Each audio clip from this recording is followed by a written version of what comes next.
Eu conversei com 4 mulheres iranianas ao longo dos últimos 3 dias, justamente para entender exatamente como elas se sentem nesse momento. Por coincidência, foram 4 mulheres, né? Porque foi difícil conseguir contato com pessoas de dentro do Irã e também pessoas de fora do Irã. O que me chama a atenção é que as principais ativistas que falam em nome da possibilidade de liberdade do Irã são mulheres. E isso por quê?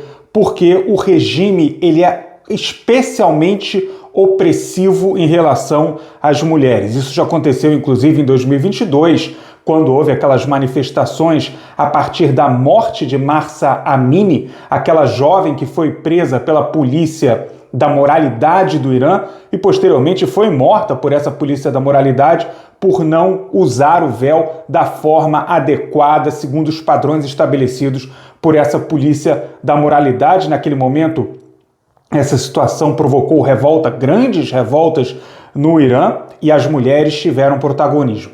Dessa vez, novamente, as mulheres têm protagonismo.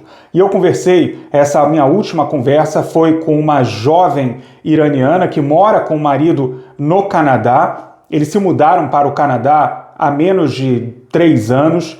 Eu não posso falar, evidentemente, o nome dela, em função até de questões de segurança, pelo temor que ela tem de que a família dela no Irã seja prejudicada. O que ela me disse é que todos os familiares dela ainda se encontram no Irã, pais, avós, irmãos, tios, todos eles, e que ela já não consegue mais contato com eles desde que a internet foi bloqueada. Foi uma entrevista muito emocionante, porque ela visivelmente estava muito emocionada, fez questão de falar, porque ela quer que a voz das mulheres iranianas se espalhe por todo o mundo. E eu fiz uma pergunta para ela, em especial em função até da nota do Itamaraty, do governo brasileiro sobre a situação no Irã, porque o governo brasileiro fez menção que a soberania do Irã deve ser respeitada. Eu fiz essa pergunta: como os iranianos veem, os iranianos que lutam nesse momento nas ruas do Irã, veem esse tipo de declaração sobre a necessidade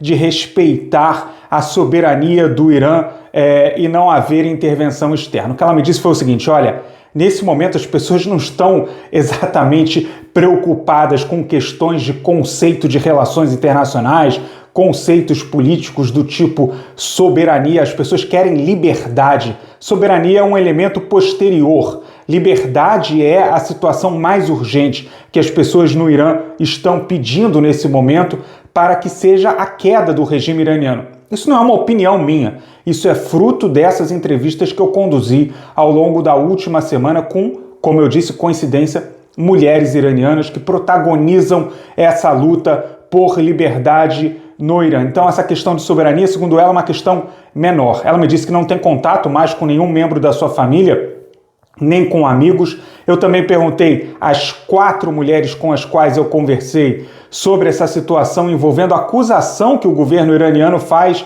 em relação a Israel, de que Israel estaria a fornecer armas para as pessoas que estão nessa rua se manifestando, e isso seria um elemento que levaria a um número de mortes atual, número de mortes pelo menos de 3.000 pessoas nas ruas.